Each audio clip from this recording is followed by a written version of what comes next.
Good morning, everyone. My name is Mark Strickland. I'm the provost here at the beautiful Seminole campus. As always, it's a pleasure to host various groups to come to our campus to work on the various needs of the day. And so here today with us is the Wastewater Stormwater Task Force. And my only request, and perhaps I can play a better part in this next year, or the next meeting rather, is to invite some of our students so they could actually see the work that's being conducted here today. Other than that, we're happy to have you, and I have the honor and pleasure of welcoming Commissioner and the Chair of the County Commission, Ms. Janet Long. Janet? Good morning, everybody. And in case you're wondering, I am making believe I'm Commissioner Justice for now, and I'm also Janet Long. So without further ado, I'd really like to thank you very much for taking your time this morning to join us as we come together to hear the countywide Stormwater and Wastewater Task Force meeting present their report from meeting weekly for the last several months to meet this very aggressive deadline. As many of you know, the Wastewater Stormwater Task Force is a collaborative effort between the county, the cities, and all of our agency partners to define and better understand our countywide wastewater and stormwater issues. Our task force is made up of a steering committee and technical working group. The members of our steering committee include representatives of the county, 17 municipalities, community organizations, and investor-owned utilities. Our technical working group includes technical experts representing each of these communities or agencies. And before I continue, I want to make a remark that this was a very technical issue that we put all of our technicians around the county together to work on. And though there were many citizens that requested an opportunity to weigh in with the technical group, it was really a very focused group to find solutions. And so all of their meetings and all of the issues they're discussed is up on the county's website if you care to take a look. So as key leaders in our community, our task force is based on 3 guiding principles: avoid and mitigate spills, overflows, and releases of sewage into the environment, particularly our water bodies. Number 2, increase capacity and resiliency of collective sewer systems and wastewater treatment infrastructure. And number 3, seek opportunities to address drainage and stormwater issues that impact the sewer system. At the initial meeting this past October, the task force was asked to identify solutions that could be implemented on both a short-term and a long-term basis, as well as ways to alleviate emergency situations. Through collaboration, communication, and mutual support, the technical working group developed an initial action plan that will result in beneficial outcomes to our community today and well into the future. Our task force has made it a priority to set aside time in their busy schedules to come together with their ideas and solutions to work toward a common goal for all of our citizens who call Pinellas County our home.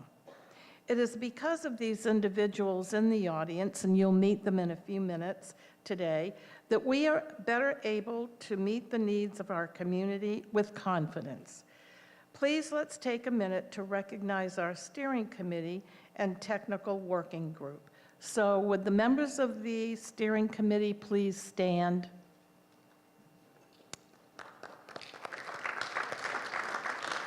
Excellent. Excellent. Thank you so much for being here. And how about the technical working group? Can we ask those folks to stand? Oh my, look at that. Terrific. That is so exciting. So Over the past 3 months, our technical working group has met weekly to offer their expertise in the creation of an initial action plan, all while continuing to fulfill the many other responsibilities that they all hold in serving our citizens. Today, we're going to hear from 4 of our technical working group members on the group's findings and recommendations. We'll review and discuss what has been presented and chart the course to continue moving forward in this important undertaking.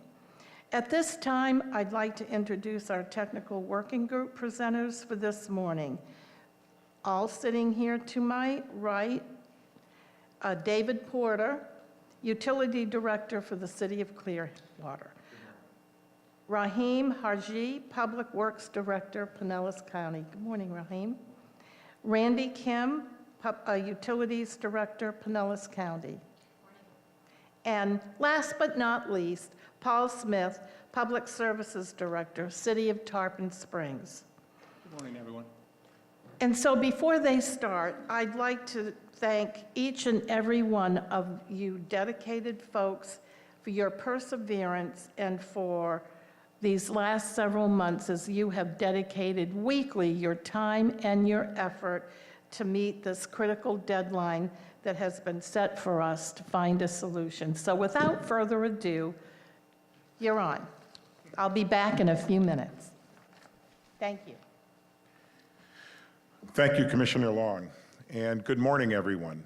Thank you for the opportunity to present to you today the Wastewater Stormwater Task Force Initial Action Plan.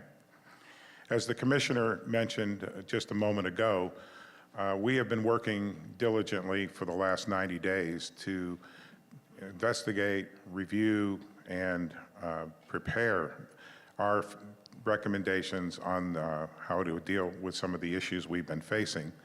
And this initial action plan allows us to present that information to you. Our presentation today will be made in 4 parts. The first part will be the background, our technical working group findings, our options, and our recommendations. I'll be presenting the information on the background. Protecting our waters is a shared priority in Pinellas County. Every one of our local governments, our private utilities, and all of the elected officials, our citizens, everyone shares this responsibility to protect our environment because it's something we share together and we all benefit from. Water is our life and our livelihood in Pinellas County. Sewage overflows and polluted stormwater discharges are not acceptable to any of us, including this technical working group and everyone that's participated and all of you, because they're detrimental in a number of ways, including public health, property values, environment, economic growth, quality of life, and our community image. Overflows and discharges can cross jurisdictional boundaries, and that is why it's important that we collaborate, we have closer communication, and we have mutual support between our utilities. As Commissioner Long stated earlier, the task force was made up of 2 bodies. The first was our steering committee, which included elected officials and community leaders. It was those folks that began this endeavor and assisted in directing us as to how we were to proceed. Our technical working group consists of people from each of the utilities throughout Pinellas County. Collectively, we have over 300 years of combined utility experience.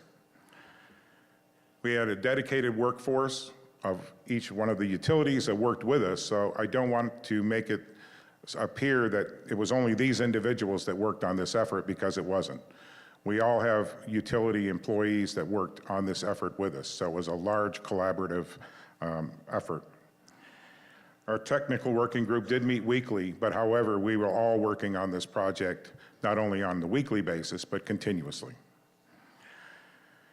Our existing working relationships also spread beyond the boundaries of our utilities and included many other agencies that we work with on a regular basis, including the Tampa Bay Wastewater Forum, the Florida Water Environment Association Utility Council, DEP Utility Forum, the North Pinellas County Utilities Group, and the Nitrogen Management Consortium, and many others.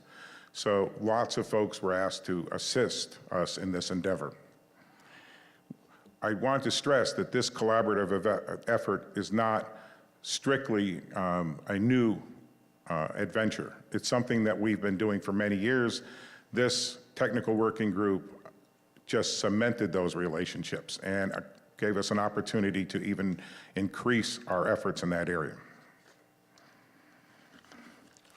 As Commissioner Long stated, at the kickoff meeting in October for this task force, 3 overriding goals were identified and developed.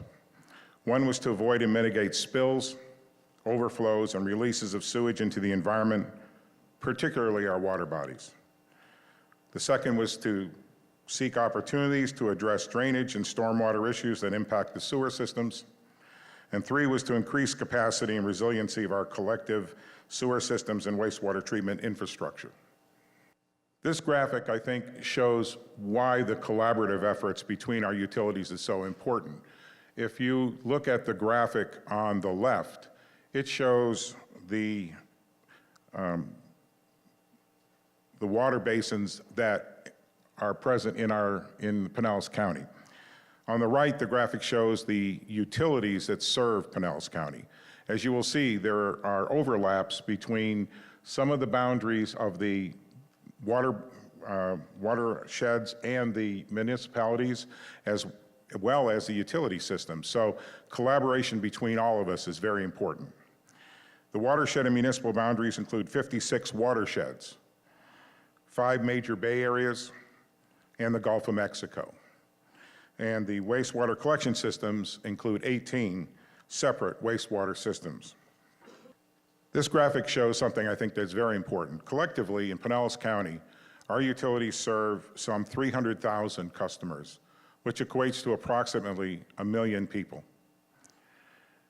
We have approximately 3,600 miles of pipe, 14 major wastewater treatment facilities that treat 155 million gallons on an average day and are capable of treating about 310 million gallons on a maximum day. We have 79,000 manholes and 825 lift stations. The importance of those facts will be brought out in the rest of the presentation today. But I think it's important to note that this infrastructure represents probably the largest asset that any of our municipalities have and is responsible for the lifeblood of our communities. So, what are the causes of sewage overflows and what can we do to control those? I think it's important to understand that not all of the factors that can cause a sewage overflow can be controlled by our utilities. As this graphic shows, those that are controllable include things like maintenance of our wastewater and stormwater infrastructure, our equipment and our resources. It includes designing and providing system capacity. It includes preparing and getting ready for major storms when they're about to hit. But things that we have limited control over or outside our control include malfunctioning private sewer systems, those that are not actually controlled by the municipalities or the private utilities. Line blockages. Those are very important, and those will be talked about a little bit later in our presentation. Extreme weather events, large-scale power outages, and catastrophic equipment failures and damage to our utilities by outside forces. Again, those types of things do happen. Contractors, there's a lot of contracting in Pinellas County, and contractors do underground excavation, hit our pipes and things like that. Well, again, that's beyond our control, as an example. We all have been working on controlling those that are controllable. And we do everything we can to control those that are limited in our control or outside our control to the best of our abilities.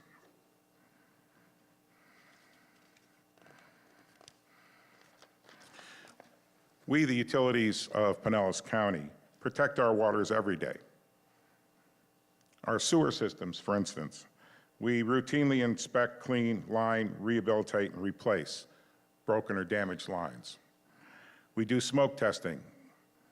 We remove illicit connections, those connections which should not be connected to the sewer system, like connections from stormwater ponds or roof leaders on people's homes when we find them, and we look for them continuously.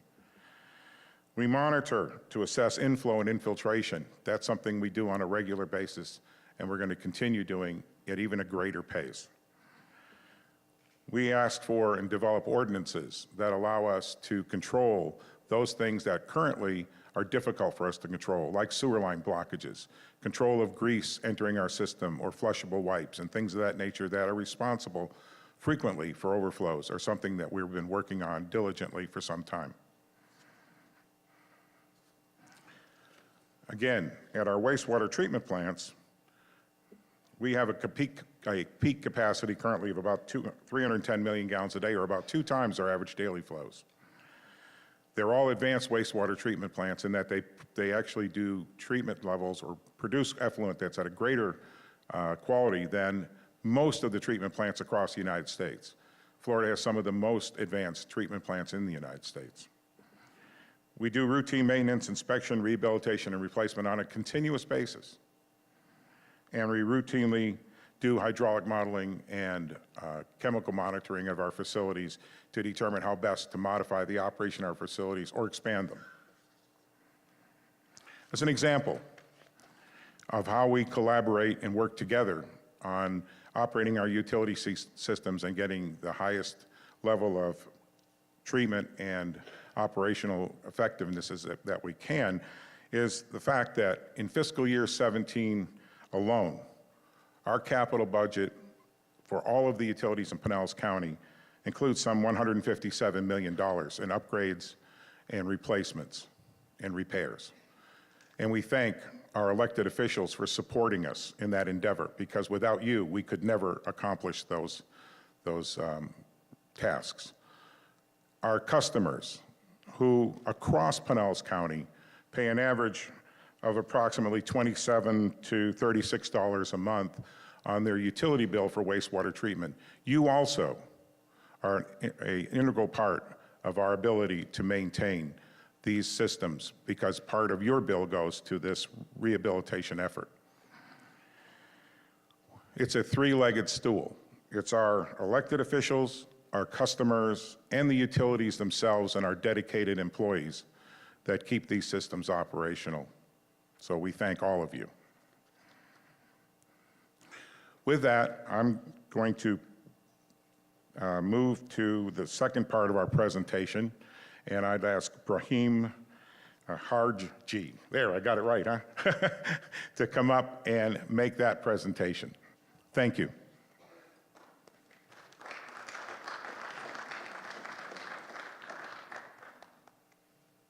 Thank you, David.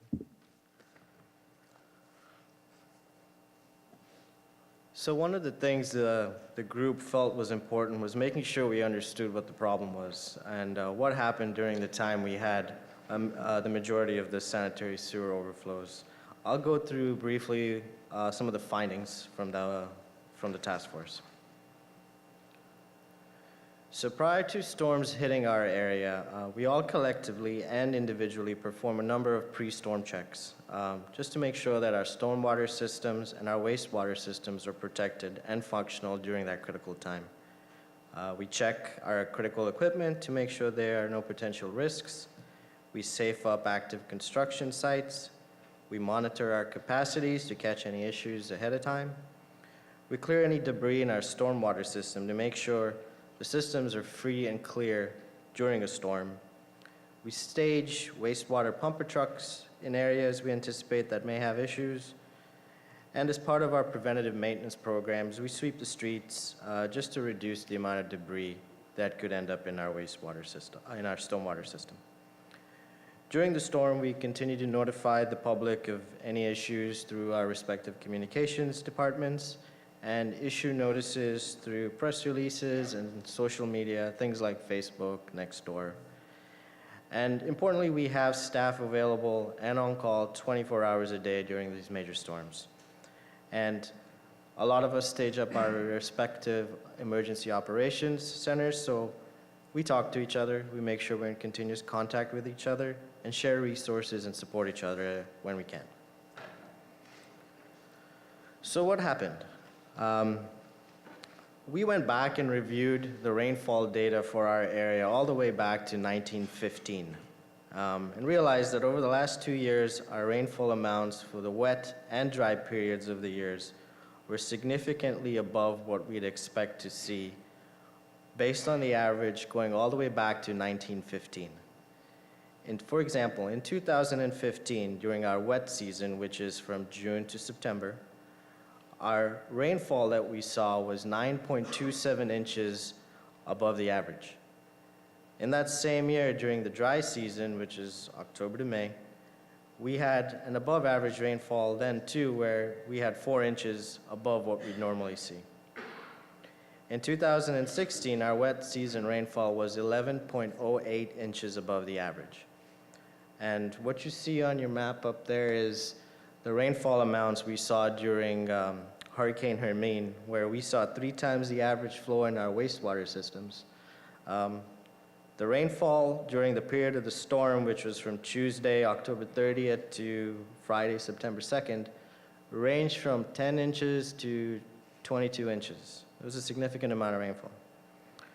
The last time we had this type of rainfall in the area was all the way back in 2004 during the hurricanes. And then prior to that, it was in 1974. So where does all this rainfall go? Well, a big portion of it ends up in the stormwater system. When you have intense rainfall, the stormwater system can't handle all of it. While stormwater and wastewater systems are separate systems, there can be some unintended connections between the two. There are 2 primary ways these things can happen. One is through inflow and the other is through infiltration. Inflow is the direct connection of stormwater or rainfall into the wastewater system. Examples of how this can occur is roof drain connections directly into the wastewater system, uncapped laterals and cleanouts for laterals that could end up taking stormwater and rainfall into the wastewater system, faulty connections or manholes. That's another point where stormwater can get into the system, and direct connection of the stormwater system into the wastewater network. Infiltration, the other way that stormwater can get into the wastewater system, is primarily when groundwater finds its way into the wastewater system. And one thing to note, stormwater pipes and wastewater pipes are not watertight. There are ways such as cracks or joint connections that could get loose and allow groundwater to get in. Another way is through connected foundation drains into the wastewater system, broken house laterals, either just by the age of the pipe or by root damage, and issues along the main pipe itself, such as deterioration of the pipes. So one of the things to point out was, we had a really high wet and dry season, really high rainfall amounts in our wet and dry season in 2015. So we had a prolonged period of infiltration. And in 2016, with that intense storm, inflow was more of a problem just due to the high rainfall amounts in the area. So now I'm going to go turn it over to Randy Kim, the Director of Utilities for Pinellas County. Then we'll go over some of the options the group came up with.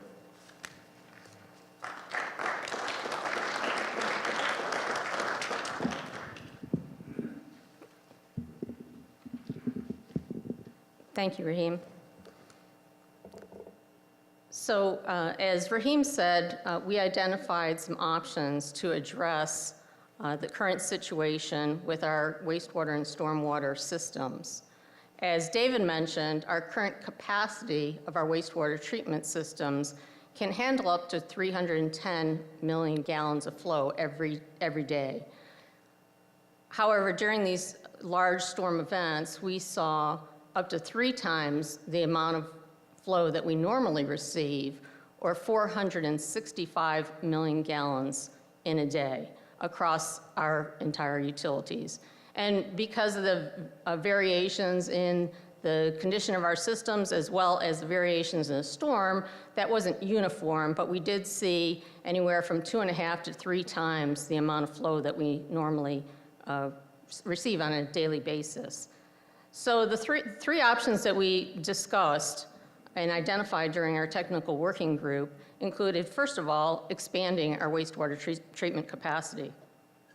So to expand our wastewater treatment capacity across the 14 treatment plants in Pinellas County, we would have to increase the processing capacity of those treatment plants to 465 million gallons a day, which is an additional 165 million gallons a day, or 155, excuse me. The cost of treating an additional, or building the facilities to treat an additional 155 million gallons a day is estimated to be somewhere on the order of $1 billion. And this is just the cost of the actual physical infrastructure and doesn't include the land required to house those facilities. One of the constraints here in Pinellas County, as you all know, is that we're a highly developed county, and there isn't a lot of additional land available for building these types of new facilities. And as you can see from this picture on your right, this is our South Cross Bayou plant that Pinellas County operates, and it's pretty well built out all around the facility, residential and commercial properties all along the facility. So there isn't a lot of additional land available to build that additional treatment capacity, even if we had the financing to do so. Another constraint associated with this option is the actual sewer pipes. We would not only have to expand the treatment capacity, but we would likely have to expand the sewer pipes to convey that additional flow to the treatment plants. And as David mentioned earlier, we have about 3,700 miles of sewer pipes in our system, and upsizing those pipes would be a tremendous feat. If we were able to pursue this option, most likely these facilities would go unused for most of the year.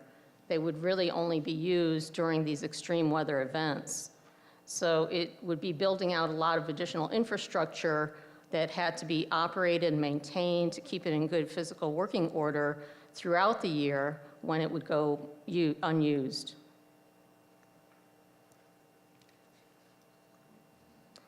So a second option that we identified was to build storage capacity. So rather than treating the additional flow as it is conveyed to a treatment plant, build storage capacity that would allow you to temporarily store the additional stormwater and wastewater that's flowing through the sanitary sewer system, hold it, and then treat it after the storm event subsided. So as I said earlier, the additional capacity that we would need would be 155 million gallons each day. And for these large storm events, typically they're not one-day events. Sometimes they extend over 2 days or even 3 days or more. So we assumed, for the sake of estimating the amount of storage that we would need, that we would need at least 3 days of storage during the storm event. And that would total 465 million gallons. In addition to that, as Rahim explained, after a storm, the ground gets super saturated with water. So after the storm event is over, typically what we have seen is that we continue to see high flows in the system for several days following the storm because the ground is so saturated. And our plants during Hurricane Hermine saw high flows for several days, even weeks after the storm event subsided. But again, for the sake of estimating the amount of storage that might be required, we assumed a 4-day post-storm requirement. which would be an additional 620 million gallons. So all told, this option would require about 1 billion gallons of storage. So those are some pretty big numbers, and just to put it in perspective, what does 1 billion gallons of storage look like? As some of you saw during the last storm, many of us utilized tanker trucks to intercept stormwater and wastewater from manholes and collect it and convey it to our treatment plants to avoid spills from occurring throughout the community. So each of those tanker trucks can store about 7,000 gallons. Some are smaller, some are larger, but about 7,000 gallons. So 1 billion gallons of storage looks like 155,000 tanker trucks, which if you line them up nose to tail, it'd be about 1,200 miles from here to New York City. So obviously that in itself is not a practical option. I'm not suggesting it's a practical option. That much truck traffic on our roadways during a severe storm event is just not practical. This is an option that we utilize for emergency situations, but not for routine management of flows. Another way to look at this is, I think there were some suggestions about using barges to temporarily store stormwater and wastewater during an event. And a barge can typically store about 1 million gallons. So if we needed 1 billion gallons of storage, that looks like about 1,000 barges. And if we line those barges up, stem to stern, it's about 56 miles of barges that would be staged around our peninsula. And obviously, that just would not be practical. And we don't have the port facilities or the offloading or onloading facilities to handle that type of barge traffic. So really, if we were to build additional storage capacity, we would have to opt for either tank storage or a large reservoir. And again, just to put in perspective, what does 1 billion gallons of storage look like? It's about the size of Lake Seminole. And Lake Seminole is about 1.2 billion gallons. And I'm not suggesting we use Lake Seminole as a sewage reservoir by any means. I live here in Lake Seminole and would not want to damage our beautiful county park. But that's the amount of land that would be required to store that volume of combined wastewater and stormwater. The cost associated with storage, if we were to build tankage or reservoirs, is estimated for a 3-day event would be about $1 billion, similar to the treatment option. For that 7-day event or 1 billion gallons, it would be on the order of $2 billion. And that, again, is just the cost of infrastructure. It doesn't include the cost of land if it were to be available. And again, for this option, we'd also have to consider upsizing our sewer pipes to convey the combined wastewater and stormwater to those storage facilities.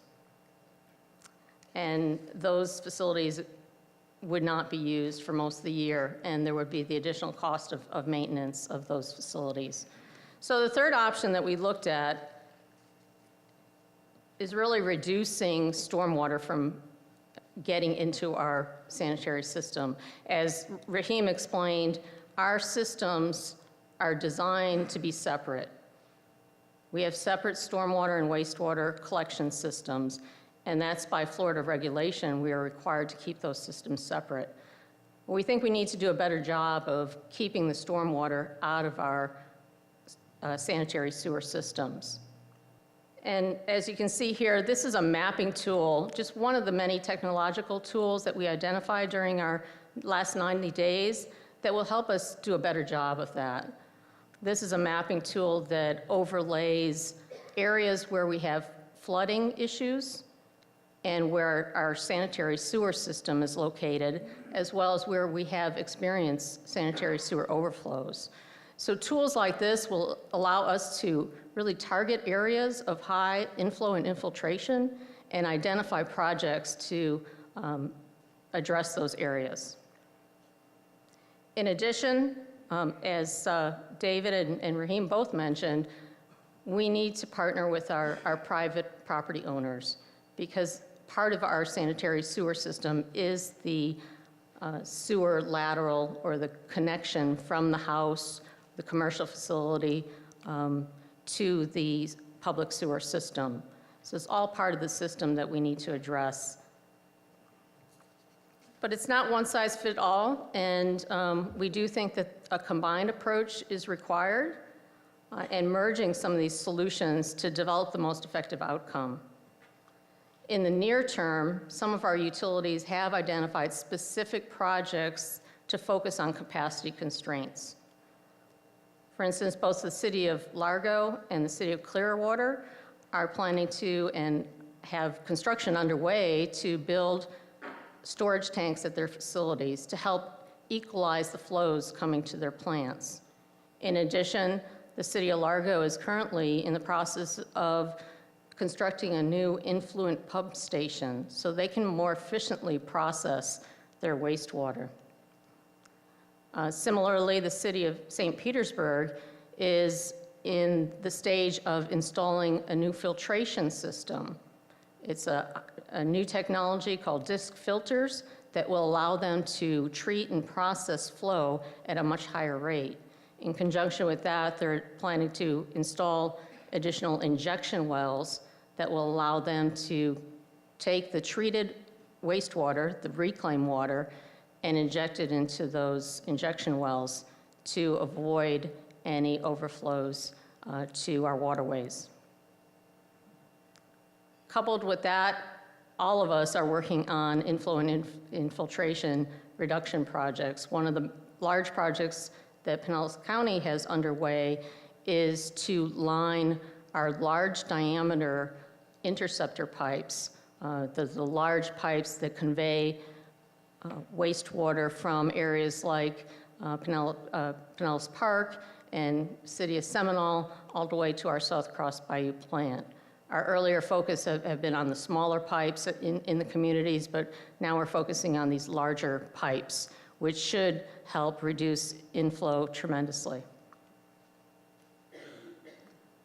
So what we're suggesting, our current inflow and infiltration rate, as you note by the red line on this curve, during extreme events is higher than our current capacity, which is the purple line here.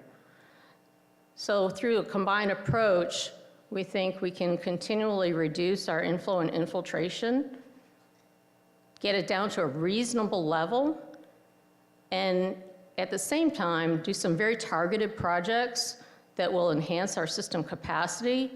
And over the next few years, we will be at a point where we have our inflow and infiltration below our system capacity so we can handle these flows. Alternately, if we were to build out capacity to meet 3 times the flow and continue to reduce our inflow and infiltration, we would have a lot of system capacity that would go unused in the future. And we don't believe that that's the most appropriate expenditure of our customers' funds. So with that, I'd like to turn it over to Paul Smith, who's going to talk about more detailed recommendations and our action plan moving forward.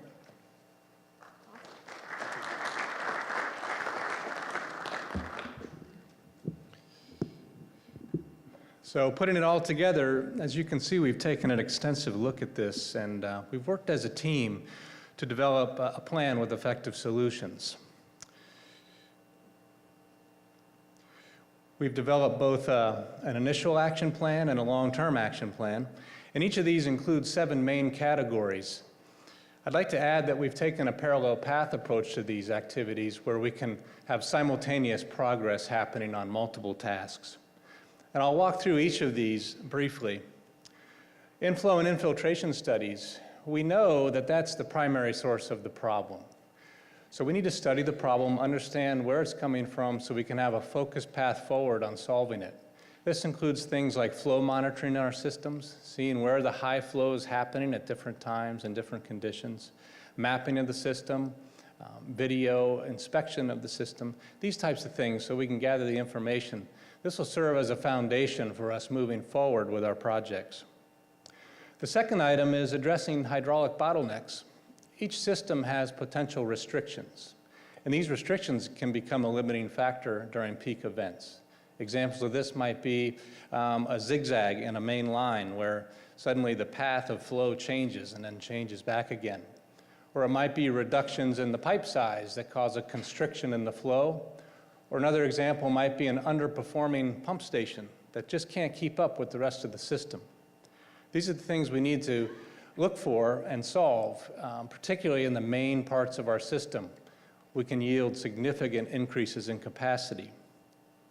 The third item, rehabilitation and replacement programs. This is the work, the ongoing maintenance work that was presented earlier, the lining of the pipes, the repairs, the upgrades of the lift stations. These activities will be focused based on the results of activity 1 there, the studies of the system. Number 4 is the stormwater drainage improvements. We've heard that stormwater doesn't belong in the sewer system. You might hear that again in this presentation. But it's very important to separate that. And this is where we're going to merge the knowledge from our stormwater utility with our sewer utilities. Find those areas where stormwater could possibly accumulate and get into our sewer system and merge our resources to take care of the problems. Number 5 is resource sharing. This is working together between agencies and utilities and legislators to make sure we have the resources we need to get the job done together. Number 6 is developing public dialogue program, and this is more than simply informing. This is empowering all of us to work together on our shared priority. And I've got a slide coming up that details some examples of that. And finally, developing legislation, regulations, and ordinances. This is aimed primarily at those malfunctioning private systems that when they're not working as they should, they have a direct and significant impact on the rest of the system. So public dialogue, some of the things we want to convey at a county-wide level. Information such as, how does it work? How do these private sewer systems work? How does the public sewer system work?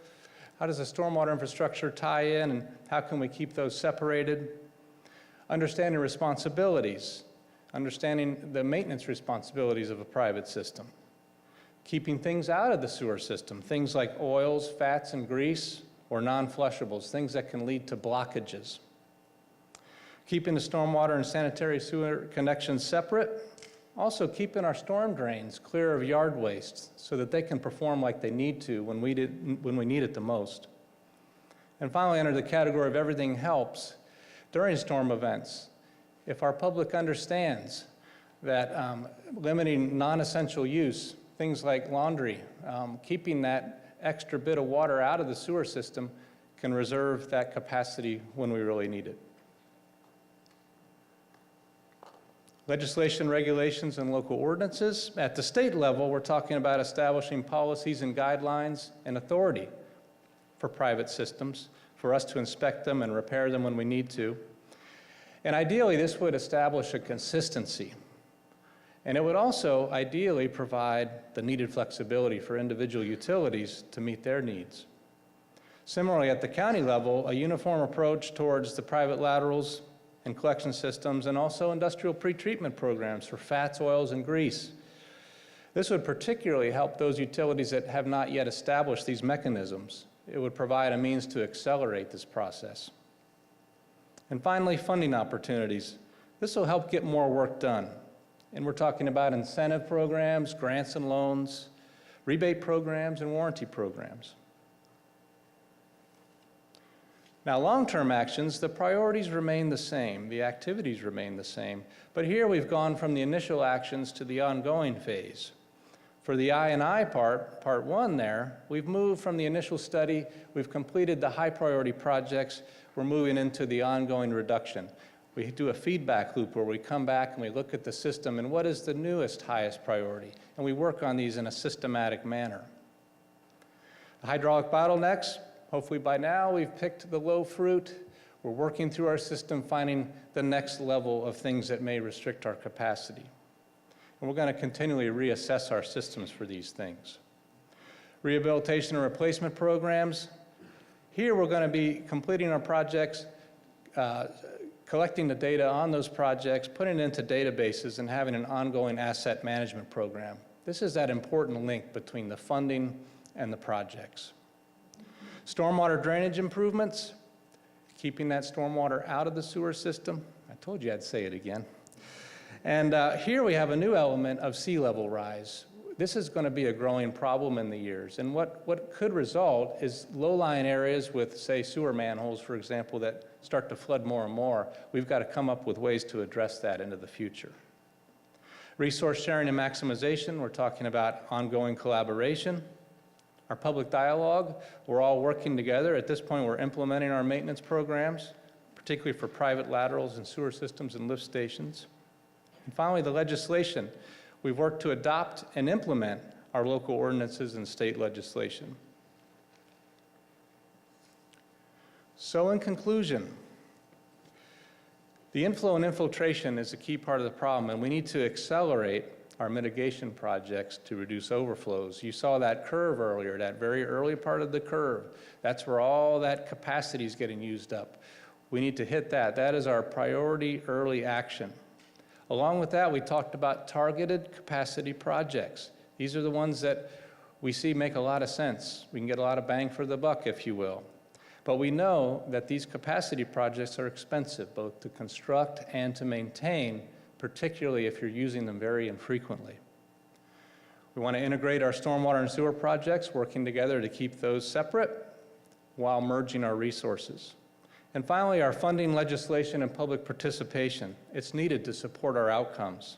This is where teamwork is going to be vital to our ongoing success.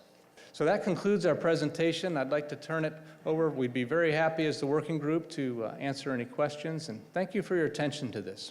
Commissioner Long?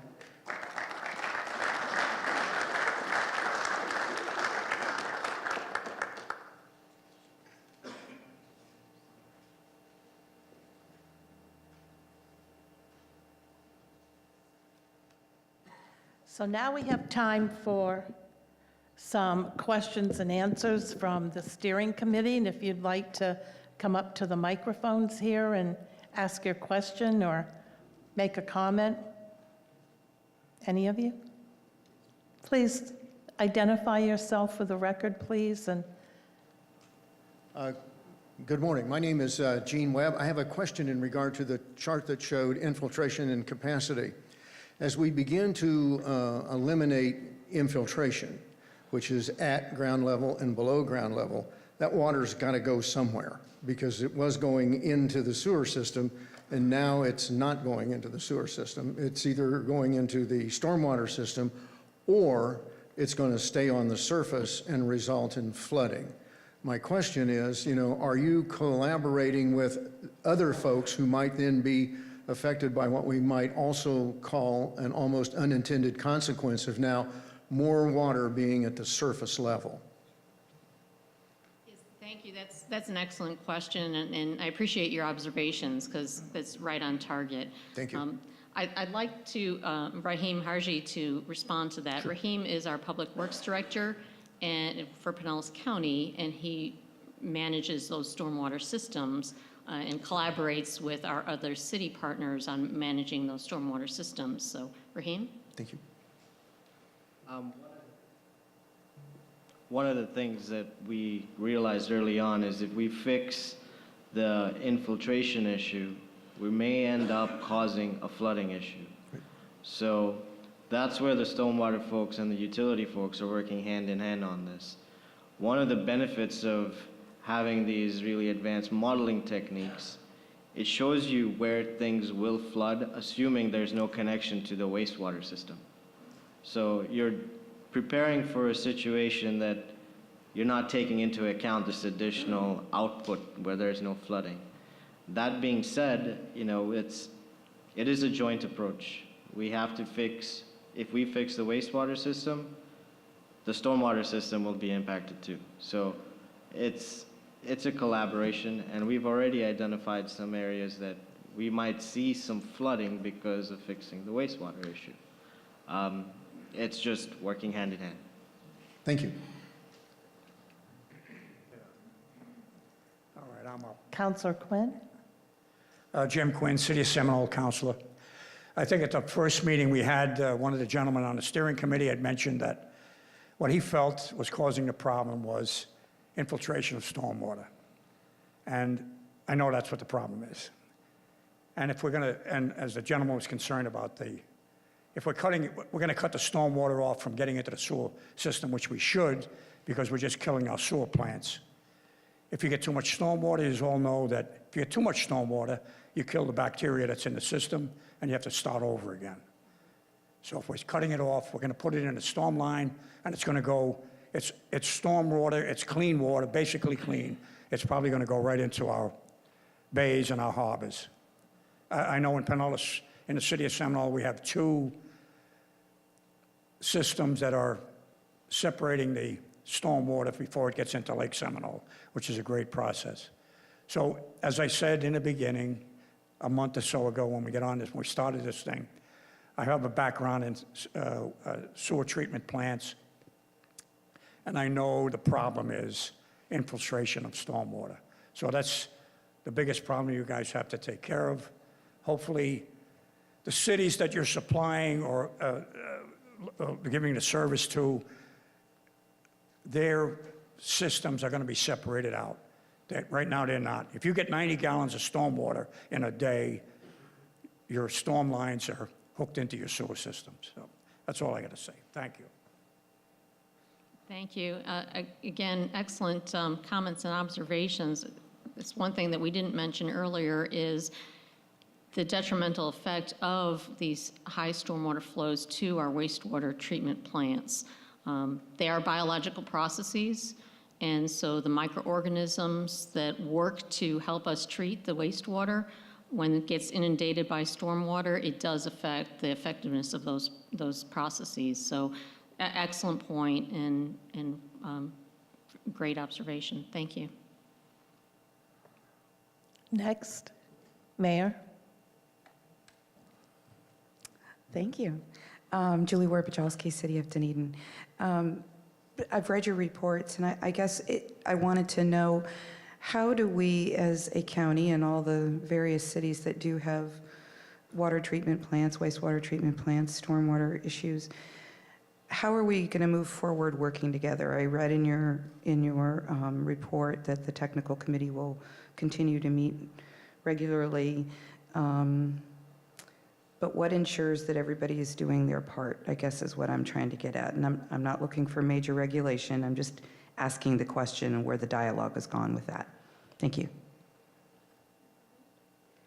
I think that the task force that was put together here was a very good start in codifying the collaboration between the utilities, which was underway previously, but is now at a more organized way. As we brought out in the report, there's a number of ways we can collaborate, everything from keeping the technical advisory committee together and continuing to explore issues as we identify them during the study phase of the infiltration and inflow work, to discussing how we might share resources, which we do, but we could share probably better, to the point where we might be able to put together projects together where we could group purchase some of the services and products that we'll need to do this work to make corrections so that we can get a more cost-effective or have our work done more cost-effectively, which will allow us to do more of it. So in the long run, there's an awful lot that we can do together to work within the collaborative atmosphere and still maintain our systems separately like we do now. But there's an awful lot ahead of us, and we're going to work together very well. I'd like to add from a stormwater perspective too is, this forum was a great opportunity to sit down with our utility counterparts to say, how can we help each other? And we, on the stormwater side, develop watershed management plans, which basically go in, look at the whole watershed, identify areas that will flood under different type of storms, and we already partner on those. So the municipalities and the county, depending on the jurisdictional boundaries in the watershed, we work with SwiftMud to develop these plans, with the end result being projects that we put in the ground to reduce flooding. Well, this was another opportunity to take that a step further, where we're not just fixing a flooding problem, we're fixing a problem that's affecting our utility counterparts. So using that same forum and forums like that was what we thought would be the best way. We're already talking to each other, let's just enhance it and bring more people to the table. Mayor? I guess I'll go to this one. Deborah Schechner, the mayor of St. Pete Beach. I want to thank you for this task force. It's absolutely needed, and I know you put a lot of hard work into it. But when you take a look at a municipality like ours, we don't have waste treatment. We send it over to St. Pete. And as I hear all of these numbers thrown around, especially for the infiltration and inflow, which we are addressing right now, it's very costly for the small municipalities as well.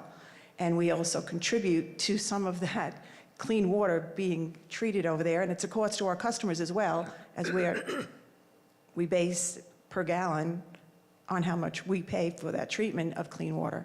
So are we going to also address how we can help some of the smaller municipalities come and upgrade their systems as well? Or are you mostly speaking about the money spent for the countywide system? So thank you for that.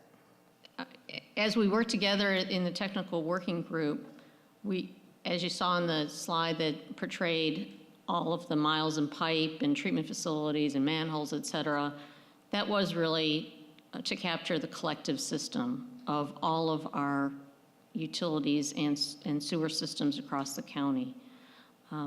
As far as funding sources, I think that's definitely something that needs to be addressed and considered as we move forward. We do realize that some of the cities are limited in their funding, and I think that's an area that I think we would definitely like to get some direction and support from our elected officials and legislators on how we can supplement the existing utility funds to address any shortfalls. So Mayor Kretikos, how about you come up and share what the city of Clearwater is doing? Thank you, Commissioner. That hit a hot button with me and the city of Clearwater. But first, I want to thank the county and especially Commissioner Justice for organizing this task force. I know that the technical folks meet on a regular basis, but I think this has given us an opportunity to really focus on some key issues. And, you know, we in the city of Clearwater have been criticized even by our own residents because our rates are a little higher than some of our other municipalities. But the reason they've been higher is so that we can do some of the things that have already been recommended. You know, making sure that we're testing on a regular basis, that we're improving and lining our pipes to upgrade our infrastructure. So some of this responsibility falls on each of the communities also. We shouldn't be coming to the county or the state and saying, hey, we haven't done our job, help us out.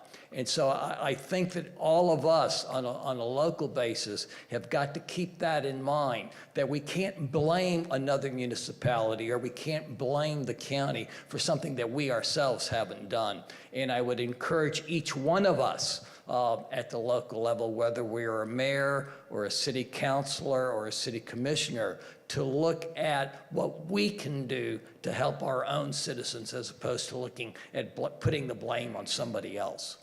Thank you, Mayor. And so that leads me to a question that I would like to ask from the elected officials that are sitting here today, and that is, now that you've heard the work that's been going on from the technical folks who are in the shadows, underneath us, making us look good every day for our citizens, maybe this is an opportunity for us to do an educational moment with our citizens and bring our elected officials together in a meeting such as the technical folks have been doing and start talking about these dollar numbers that have been shared with us today and what might be the best way to begin to handle that. Because at the end of the day, the technical folks can come up with all these fabulous solutions, but at some point, elected officials have to come together and be willing to sit down and have a real thoughtful, robust conversation about how do we pay for it. So with that said, I'd like to invite our county administrator, Mark Woodard, to come to the podium and suggest perhaps a forum that we could put that together. Come on up, Mark. Thank you, Madam Chairman. I appreciate the opportunity. I'd like to thank the working group for your excellent report, all the members as well. I know that it's been a great deal of work. It's taken you away from your respective day jobs, but I think it is important work. You know, I think it's important for the public to know that this issue that we have, these unintended releases of sewerage into the environment, is not something that any of us want. And I think we're unanimous in that. But I think that anyone hearing this report today would understand that if this was a simple problem, we would have already solved it. If this was a simple problem, we would not have needed this group to come together. It's a multifaceted problem. It's an expensive problem. But I think the good news is that we have a plan. We have a path going forward. And despite all of the collaboration that has taken place between the various utilities historically, we now have an even more organized, formal framework within which to really take that collaboration to the next level. So I think there's much here to be very proud of. Much work still remains, of course. To Mayor Kretikos's point, that will be something that we'll have to grapple with, because each of our respective utilities, whether they be public or private, are run like businesses. They're enterprises. They don't rely upon property taxes or general revenues of the county nor the cities. They rely upon fees and charges that they impose upon their customers. And we know that running utility is expensive. You have the investments in renewal and replacement, you have testing, you have operations, you have all of those things that come together to present a large number. And unfortunately, but that has to be borne by the customers. So I think as we come together to talk about this from a policy perspective with our elected leaders, there may very well be those systems that don't have a sufficient customer base to really support their own operations in an efficient way. So we should look and be open to the prospect, members of the steering committee, that maybe there are opportunities for mergers and consolidations. You know, the county has historically worked with our municipal and private partners, and where it makes sense, we have absorbed some of these smaller utilities to within the larger county infrastructure. So I think that is something that bears discussion going forward. But to answer your question, Madam Chairman, I think that we can work with both the steering committee as well as the technical group as to their recommendations on what this policy level forum might look back, and then we can come back and report some options out at some point in the future. That would be great, because before we leave here today, I surely would like us to have some type of an action plan giving us a focus for what's the next step. This is a great beginning. I just really feel strongly that there needs to be an action step going forward. And yes, I can't see you because of the lights, but, oh, it's Mrs. Hazelton. Come forward, please. Good morning. Good morning. I think I speak for a lot of the citizens that I just want to bring this up because we haven't talked about this. I do appreciate all the presentations. I've followed very closely this entire event, and I live in St. Petersburg too, so it's certainly very important. But I think the almost 30 years of Penny for Pinellas which is a boost from the good citizens of Pinellas County that has been under the umbrella of infrastructure. And recently, the County Commission, just about 6 weeks ago, discussed what projects they were going to put as the list of projects for the renewal of Penny for Pinellas, if it gets renewed this coming November. And also was discussed the past achievements. And it was noted that the largest category of expenditures for the Penny for Pinellas was trails. Now, here we are, and we find out that in 1974 and in 2004, we've had these huge water events. Certainly, I've lived here 30 years, and coming from Indiana, it gets your attention to see all this water for 2 and 3 days. And in 1974, I think we passed the Penny for Pinellas, the first penny, not so long after that. And I bet that if you go back, you'll see that there was some of the discussion about the water problem back then. So I guess I just want to ask, I think that all the money from Penny for Pinellas should be dedicated to this for the next renewal from every municipality, from the county, until we get this resolved. Not a list of parks and trails, but infrastructure of stormwater and wastewater. That's where the money should come from if Penny for Pinellas is going to be renewed again. I just wanted to put that on the record today. Thank you so much for your comments. And just so that you can stay on top of it, I would like to let you know that the County Commission has yet to have our workshop on the penny, and that is coming up very soon, within the next couple of weeks or so. And so I venture to say, I can't speak for all of us, that that is going to be a very big priority for the County Commission. So I hope you'll come. The workshops are open to the public, and you're more than welcome to come hear firsthand what the initiatives will be for the next penny. And also, with regard to your comments about the issues that we've been addressing with the penny, I think it's important to keep in mind that over that course of time, the population in this county has grown exponentially as well, which also weighs into the issues that we have today. Commissioner Eggers, please come to the podium. Good morning, everybody, and Good I too morning. wanted to extend my thanks to this group and to all the folks that participated in the process, and to the city managers and commissions that allocated your time and energy for this, because there really isn't anything more important. If we don't take care of infrastructure, it's obviously what are we doing in the government business? Because if it's not public safety, if it's not infrastructure, there's not much else that's more important. So I agree with the comments, some of the comments that have been made.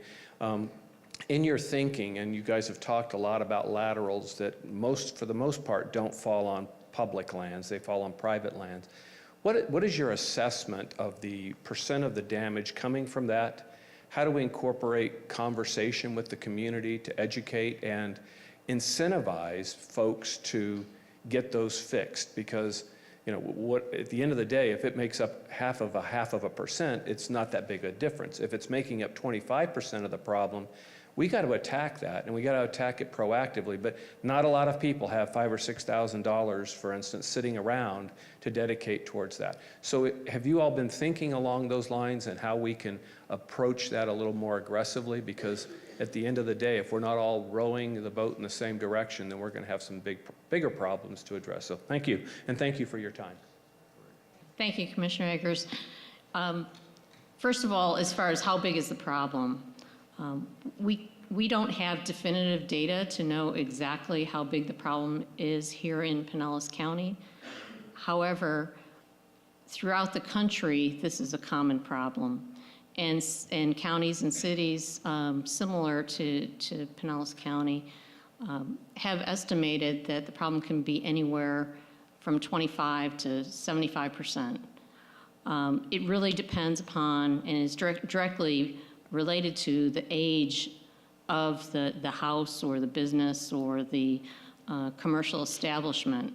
That's when those laterals were installed, when the facility was constructed, And the older housing typically do have older types of laterals, some of which don't meet our current standard for piping and are very subjective to breaking, leaking, cracking.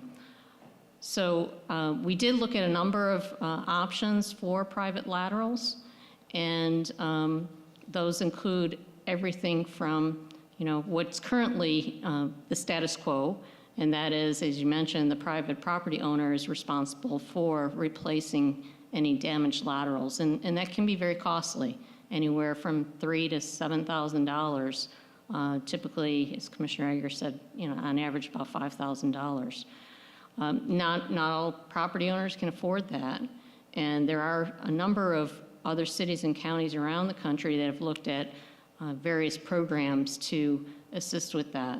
One of which is a private warranty type program. So that will allow you, if you do have a failing lateral, to pay a small fee every month. And then if you do have a failing lateral, then the warranty covers that replacement of the lateral. Other options include rebate type programs where the utilities basically establish an additional fund that can be used to incentivize private homeowners to replace their failing laterals. Of course, that fund would have to be subsidized by all of our utility customers. So, there is an equity and fairness issue associated with that. Other programs include various state incentivized programs and include, for instance, assistance for low economic developments or lower income families. And some of our existing granting and funding opportunities may be available to them, like the community development block grants. So I think there are a number of options, and it will likely not be a one-size-fits-all, and we really need to look at all the various tools and alternatives available to us. I would like to add that it is certainly something that we are already looking at to the extent that we can control it. We talked about those things we can and cannot control. But the lateral from the home to the sewer includes a portion that is actually within the city right away. And all of us are looking at those as well and trying to find mechanisms to seal those laterals from the pipeline up to at least the clean out on our end of the home lateral. The problem that we see and that we're talking about here is from that point on, who's going to fix the lateral, replace it, do whatever needs to be done. But even that portion that belongs to us, the repair of that is very, very costly. So this issue is a big one, and as Randy said, it can be anywhere between, the other utilities are seeing it between 25 and 60, 70%, so it can be a big portion of the inflow and infiltration that we see. One thing that we can all do, and we're encouraging our customers to do, is to make sure that the caps on their cleanouts at their homes are always in place. Believe it or not, that is actually a pretty large portion of inflow. When a cap is taken off at someone's home and left off and we get a big rainstorm, that water runs right in the sewer system. So just that alone could make a big difference. And we're going around installing caps that are very hard to tamper with. And those are the things we're doing as well. So it's a multifaceted problem that's going to require a number of different kinds of attack to solve it once and for all. But we're working on it, and it's something that we're cognizant about. So the county commission is going to be meeting with the state legislative delegation in our joint session. I believe it's on Thursday, and this will definitely be an issue on our agenda for that day as well. Mr. Farrell, excuse me, did you have a comment or a question you wanted to ask? Morning, Joe Farrell, the Pinellas Realtor Organization, and I wanted to follow up on Commissioner Egger's excellent question. Mr. Smith, you mentioned either through state laws or ordinances, some things that you could directly or give more access to the public entities in regards to people's private laterals. Is that what Mr. Porter and Ms. Kim were saying, or did you more legal rights for the public entities as it pertains to them? What we're talking about here is legislation to allow the authority for the utility to inspect on a regular basis. And this is mainly, we want the private utilities to be maintaining their systems. And this is merely a way for us to help with inspection, make a suggestion on improvements, provide timelines as a control authority, one that's regulating things. So that's the way I see this developing. There may be mechanisms within that legislation that provides for the rebates and the funding as was discussed, but really the spirit of this is to enhance the cooperation and get the systems upgraded and repaired. Mayor Kreisman, do you want to come? Oh, did you have? Yeah, I'd like to add something if I may. The private systems that we're talking about, there's number of ways of talking about private systems. We have private utilities within some of our boundaries that do a wonderful job. So we're not talking, for the most part, about them. What we're talking about when we say private systems are those systems that are not operated by a private utility that do not belong to us. As an example, this is only one example, there are a number of mobile home parks that sit in all of our areas that are master metered, that are not, the sewer systems are not operated by any one of us. And those systems, if they're maintained well, are fine, but if they're not maintained well, they're a really large source of infiltration and inflow. Currently, many of us here do not have the authority under our current ordinances or under state law to control what goes on inside the boundaries of those private systems. So that's an area that we're going to have to deal with, and we'll have to deal with all of our elected officials and our legislators to try to find a way to control those problems because it's something outside our control right now. So that's one of the areas we're talking about. Thank you. Mayor Kreisman, and then the lady who's, I can't see you. Come to next, you're next. And then, I can't see you either, but come on up and start your line. Go ahead, Mayor. Thank you, Madam Chair. I just wanted to suggest that when your delegation meets, or with the commission meets with the legislative delegation, a concept that I've raised with them before is to create a program similar to the My Safe Florida Homes program that we had back after a string of hurricanes hit the state, that provides a funding source for not only testing of the laterals, but a match. So if the resident needs to have their lateral replaced, that the state would match, or up to a set amount, the cost of that replacement. It's a very similar program to the way My Safe Florida Homes worked. It was an effective program, and it would be one way of helping a homeowner who can't afford to shoulder the full cost to at least be able to have some financial assistance in conducting those repairs, and would accomplish what all of us want to see happen, which is the repairs on private laterals. Good, thank you very much. Good idea. Next. Good morning. Good morning, all. My name is Yolanda Roman. I'm Gulfport City Council, and I really do want to thank the work that's been done, especially the task force and the steering committee. And as someone already mentioned, Mr. Woodard is getting our electeds and other folks educated moving forward from the city of Gulfport and hopefully from other municipalities at this forum, for you all to keep a status update of what are some of the works that the municipalities are doing anyway. We've done 2 years plus in Gulfport of getting ready for the next 5 years, a total of 7 years plus, as far as doing extensive work in our sewer system. We're working on the inflow, the infiltration. We have an aggressive plan, and we've been communicating as such with our community and adequately and more so seeking funds to fund it and moving forward. Just like Mr. Criticals, we're taking the responsibility to get our work done from the municipal level. We're also obviously keeping a close eye on what's happening in St. Petersburg, since obviously we're a customer of what their improvements consist of. And just lastly to say that we are very interested, and we've already reached out to our legislative representatives on our lateral program. We have ideas, they're all over the board.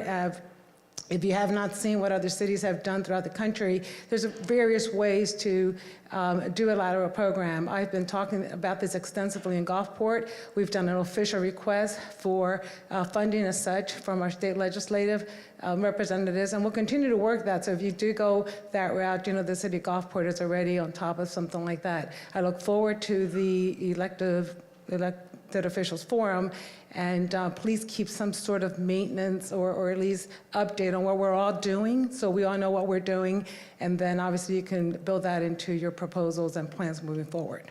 Thank you so much, Counselor. Next. Good morning.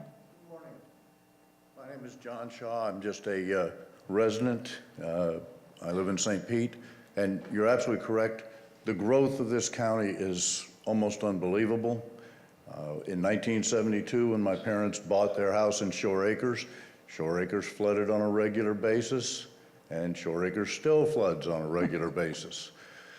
What I would ask is, should we not be considering limiting the kind of proposals that were on the ballot in November for population density increases until we can get the sewage and stormwater systems repaired? I'm not saying no growth, but I would think that discouraging increasing the density per acre cannot help our situation with sewers, and we should be pushing to limit that until we get this under control.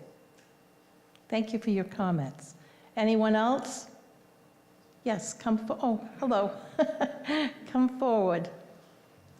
Good morning. Bill Horn, City Manager, City of Clearwater. There are two observations that I'd like to make. Before I do that, though, I'm really proud of our public works professionals. I sat in on a couple of those meetings, and I think everybody can appreciate the hard work that's been done. The two comments I want to make, first, having to do with Penny for Pinellas projects. I know in the City of Clearwater, we've not had our discussions regarding Penny 4 and how we might use those revenues, but I would say that we have already talked about the possibility of using some of those revenues to strengthen and improve our system. So the comment that was made earlier, I think a lot of the municipalities are thinking along those lines. However, we would probably not support all of the Penny for Pinellas revenues going toward that one item. Secondly, the one thing that continues to concern me in this whole conversation falls in the realm of public dialogue. We all know what happened in 2004 and how we experienced those hurricanes and the impact. We came out of that experience with a much higher level of public awareness, public education. The community realized going forward we needed to be more mindful of the impact of these hurricanes. Well, we all know that if a hurricane goes into the Gulf, probably as a minimum, we're going to have a Category 1. Well, we know what a Category 1 does to us. My concern from a resiliency perspective, that we prepare our community for flooding that cannot be controlled. We're not going to build a mousetrap big enough to contain all the rainfall. And so I think it's unrealistic to think that in spite of all these great plans, and we should implement those, we still have to face the reality that some of our areas are going to get flooded, and that we ought to help to prepare them for dealing with those kinds of issues. Thank you. You're absolutely right, and complacency exists. You know, the longer we go without a major storm, the more complacent our citizens become, and then it gets harder and harder and harder to rally them when there is a real serious problem about to ensue. Anyone else? We appreciate the comments today. It certainly gives us a lot to think about. We're almost reaching that time when we promised that we would adjourn. So I'd like to share that as far as I'm concerned, and Mark, I think we need to begin immediately working towards a forum with our elected officials and have it be somewhat of an opportunity for the different municipalities to share what they're doing so that collectively we all are on the same page going forward. So I look forward to working with all of you to put that in place. I would once again like to thank all of our steering committee members and our technical working group for coming together today to elaborate on what is the beginning of a very important initiative. As we implement the short-term and long-term solutions adopted by our task force this morning, I hope that those of you who are here who have your circles of influence will really encourage your colleagues at the Big C meetings and at the Mayor's Council lunch to please take the time and dedicate it to coming to our next meeting. It is really, really important, as Mr. Horn said, that we all operate on the same page as we move forward to adopt a final solution that will help us to minimize the damage caused by significant storms. And if we do that, we will move towards a greater opportunity for all of our citizens in this county. And lastly, I would like to extend regrets from Commissioner Justice that he could not be here personally this morning. I'm sure he feels really, really horrible about it, but he is really sick, and we all wish that he will be back on his feet in no time. So thank you again for coming. Thank you for all your hard work and dedication and your interest, and please stay tuned. Have a great day, everyone. Thank you.